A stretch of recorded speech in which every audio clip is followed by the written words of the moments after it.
DanDaDan Season 2, Episode 12. I've been looking forward to this one. Something about the 5 of them in a Megazord just seems so cool. DanDaDan Wing. Oh yeah, and it's the Buddha. It's the Bodhisattva.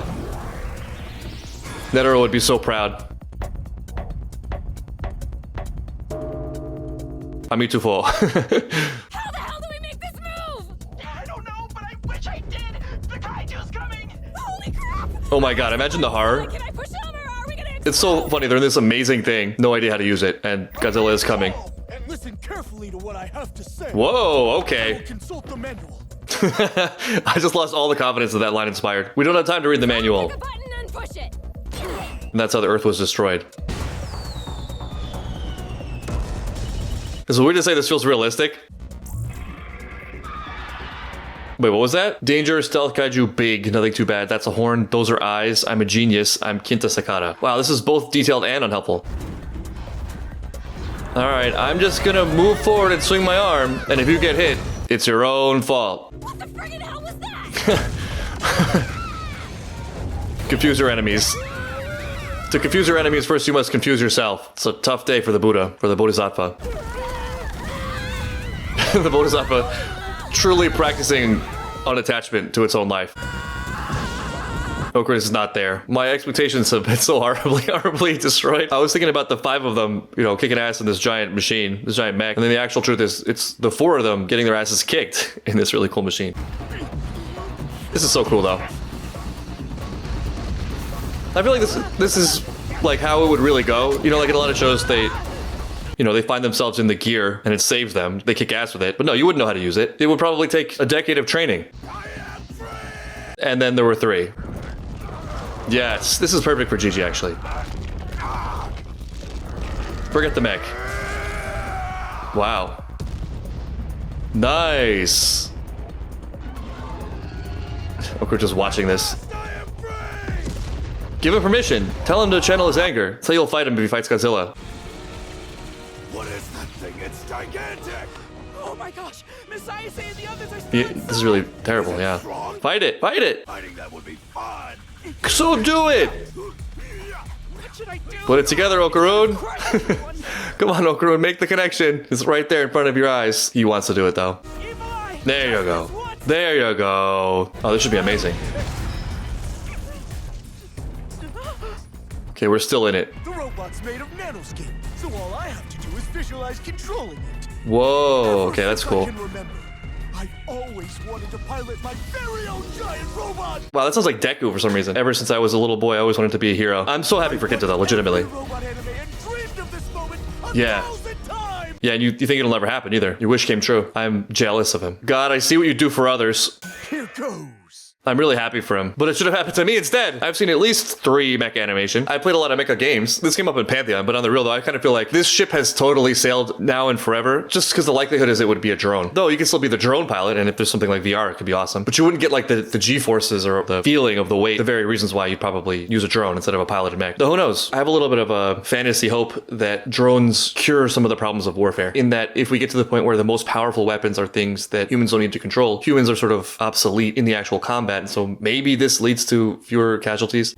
Episode 24, Clash, Space Kaiju versus Giant Robot. This is just a straight fanfic, and Kinta's living it. It looks really cool though. You gotta give it to him. He looks like how he feels inside. Nice. This may be the coolest debut. Maybe this is his power also. Maybe he doesn't need an orb or a ball. He just has this mech, formerly known as Granny's house. Blazing wind. Frontal punch. And it fits. He figured out how to control it. Yeah. Now suck it up. There was never a more worthy person for this, more fitting character. He's got that dramatic, oh my god, he just lost a whole arm. Rocket punch. That's not how Rocket Punch usually works, but whatever. Same result.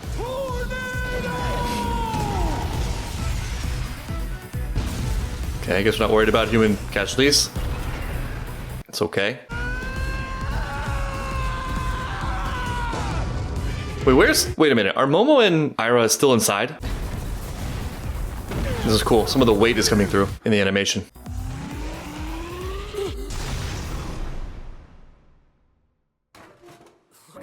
dork. Freaking nerd. Oh, I hate this. I hate this. It's heartbreaking. Already. Still buy them model kits? He's like a tubby wubby little kid. Later, tubs.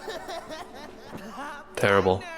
It's especially gut-wrenching to me. The connection people have to media, or to anything really, that creates that sort of feeling of like being gripped by it, that this is the right thing, that things that sort of light you up or excite you or whatever. It's not accidental or random. It's not just like a random dice roll of preference. It's because there's something there that's really important for you as a person. And that thing is connected all the way down to some root. There is something there that is deeply meaningful in a real way. And I think that process is beautiful. So I think sabotaging someone's interests or attacking them for it is one of those cases of one of the worst types of sins, which is destroying something pure and beautiful. Now, I think that's not the full analysis. There are other elements to it. You know, like ideally we get these things that we really love and we absorb them into something that we can incorporate into our framework for the world or our actions or whatever. And so we end up living out or contributing to the world in the ways that we understand its beauty. But nevertheless, for someone to attack or sabotage that process, which I think happens to be a really beautiful, pure thing at its root, is one of those categories for me of like very clear evil. You are destroying something beautiful for what gain? Also, this has always been the case for me, but I've become increasingly aware of it lately. I'm just allergic to this sort of knee-jerk mass reaction to things that has no actual insider value, that's only there because people are too afraid to sort of have their opinions or stand out on their own or trust in their own navigational instincts, but like just seek the comfort of the herd. Or it's not necessarily that thing that's the issue. It's that I just don't want that to touch my life at all. I want that sort of nervous, hysterical, low thought energy to have as little input as is humanly possible in the affairs of my life. And that's all this is. That's all these opinions are. And to try to go all the way with it, that's not to say that all of Kinta's problems, social problems, are the result of his hobbies, right? That's definitely not the case. I actually am pretty confident that like there's another universe where Kinta is a different person or has a different, roll of the die in his life, where he could still be a huge Gundam fan, and then like instead of criticizing him, other people would become Gundam fans. If he had sort of that energetic space to kind of command that presence, it would work. But this particular thing for a kid who I think so far what we've seen is he's got a good core. He's a little bit like isolated and confused, and he just hasn't like learned the skills to have this thing that he so deeply adores and loves and gets so much out of be criticized by people from whom he probably wants approval. And just knowing how it is to be young and be a kid and not be able to reconcile all these different things and how excruciating that can be. My heart just aches for him.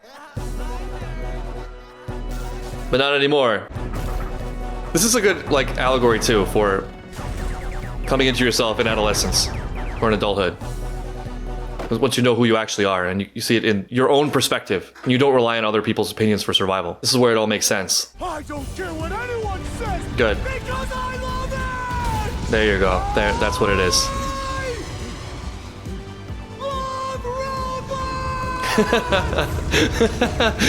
I mean, what's not to love? I knew one day I'd pilot a robot. That was a real gamble, and that super paid off. Oh my god. Motion sickness. It's funny timings. I just spent all day yesterday at an amusement park, and man, G-forces are no joke.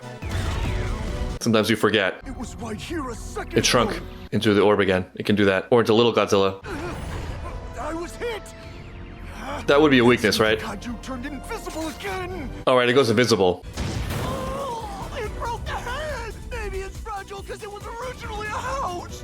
Right, this is Granny's house. Let's not forget. You did great. And you haven't failed. I mean, every Evangelion or mecha pilot goes through this at one point. The emergency eject. It's just part of the career. I'm gonna puke.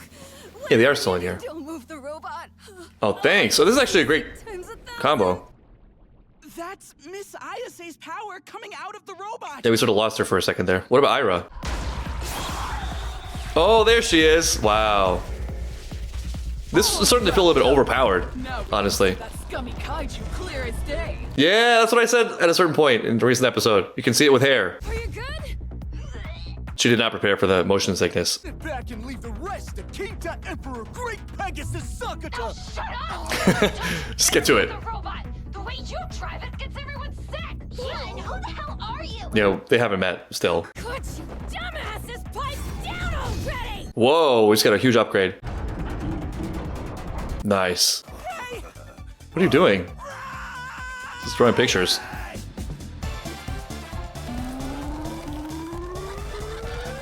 Gonna explode, yeah. Yeah, bitch! Let's see how you like getting this spin!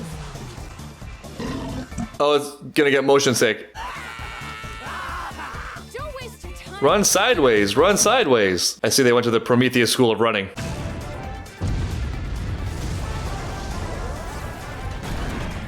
A lot of lives were lost that day, and a lot of property. But they can see this? They see us! How do we turn back into my house? That's such a great line. We turned into a UFO. Who cares? Fly us out of here. On it. Oh man, the conspiracy theories that are gonna come out of this one. Imagine the internet. Imagine the YouTube videos, the YouTube essays. Good enough. I mean, it couldn't get any worse. Not in the robot. Wow, Okurun and Gigi just not there for this one.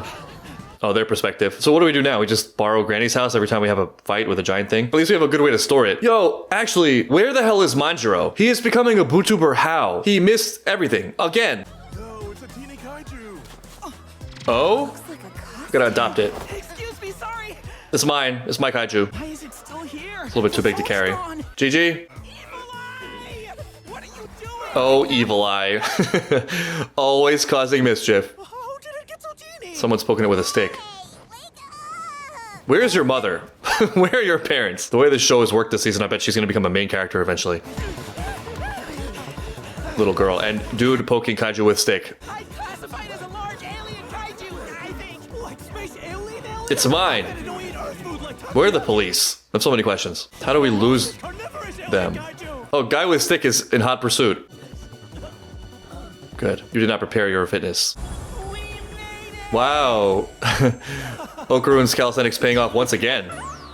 The back is done, son. All things stem from your base, your core. All things flow from Okurun's calisthenics. I think we have a new leader, like for real. Could you guys be any more useless? That was awesome! I'm willing to hand over the reins to Kinta. Spare me. But now he's going to be sort of insufferable about it. You're so cool, Kitty! No weird nicknames. Pretty boy. Are the others Huh? Gigi just what? good? Now you guys go clean that up. Is the point of you and your group and your powers to protect the Earth from kaiju attacks? Something like that. No. I mean, close enough, whatever. Are you saying the fate of planet Earth depends on who finds this golden ball? It's not that Sure. important, actually. It's super important. Why does he keep undervaluing his balls? Dire as you say, I'll lend you my power. Thank you. That's okay. What? Better not, Kitty. Lifestyle's pretty rough. Why is he calling him Kitty? Because it's Kinta? Kinta Kitty? Don't do that. Where are his parents? Seriously, where are his parents? There's an eye. No way! I can't handle gore. You are totally useless. Relatable. All you're good for is standing around looking handsome. What do you mean, all? What else do you want? What else is there? Maybe my ball's in there, too. This delivery. The line reading is great. What is that? Unzip. Just unzip the Godzilla. Sure. Okay. Great. Oh, she's literally wearing an Eva outfit. Are you an alien girl? Is it an alien chick? So she was piloting the kaiju. Oh my god, as if we needed more of this. I'm starting to feel bad for Bomo. Yo, perv! Can you help me rebuild my house? What? Okurun, man, you cannot be letting this happen. I know she probably like threw herself on you, but you gotta be more cautious, man. You gotta be more reactive. You gotta work on those reflexes. Terrible. Well, that was awesome. That might be my favorite episode of DanDaDan. I have a terrible memory. I like basically only remember the last thing I've seen. But just a general sentiment. I don't know. I think in terms of the actual content of the supernatural stuff in the show, mecha is kind of where it's at for me. I'm not as interested in aliens or ghosts or spirits or whatever. I wouldn't say it's a super big hobby like Kinta, but among those genre, mech is the one that appeals the most. Like being able to pilot something like that. Just to extrapolate myself into a bigger sense of fandom, to have that suddenly come true and have prepared for it and for all of it to make sense, it's just amazing. It's awesome. And it was so beautifully done. And then like combine that with Aira and Momo being a part of it and having their unique hybrid and some of the realism of, you wouldn't know how to pilot one of those things. That's the trope, right? There's a crisis and you step into the gear and you know exactly how to do it, but you would definitely like eject or shoot your arm off immediately. And then beyond the literal interpretation of it, the metaphorical of like, you have something, you have a passion for something or you have some trait, something that feels genuinely good in the deepest way that things can feel genuine and good. And yet your environment just doesn't call for it. Or like, that's just not the stage of life for which it'll be useful. And you're a kid or a teenager and you don't really understand the full scope of life and what life is and what values qualities are, it's just your environment, right? That's what survival means. It's being liked by people. First by your parents and your relatives and your immediate world, and then later by greater society, represented by your peers in school. You know, like, will you be accepted? Will you be able to accumulate friends and structure of a group from which you can combine and prosper in the world? And it's life or death. But they are also our kids, and so they are superficial, and they're not really anchored to something that deep either. It's more like a weird telephone game. But then you grow up and you have enough experience and enough strength to stand on your own 2 feet and start to develop your own conception of things and what really matters and what you truly want. And lo and behold, you have this thing that is really special, that in ways you never thought possible, you're grateful for. And often it's like following those things to their full extent and logical conclusion that is what makes you you and kind of completes your arc. And you look back on the scope and you realize that all those trials were actually part of it, and they were maybe worth it. And you can feel grateful for having honored that part of yourself, and also for the people around you who actually did recognize it and supported you in it, etc. So it's just really cool, really beautiful all around. I had already liked Kinta from his introduction. There are some off-putting things about him, you know, like the gloating. But like I said, all in all, I think that the core is good. I like the spirit. I think the first big sign of this was the fact that he approached Okarun at all. You know, he wanted to connect with Okarun. He had that inquisitive spirit of like, there's something here for me, and he followed that. Whereas a lot of people would just run from it and write it off as Okarun is terrible, and I'm so much better than Okarun just because of the way I am. I'm right about everything. Everyone else is wrong. But no, he humbled himself in his way and took a leap of faith. And what do you know? It leads to this.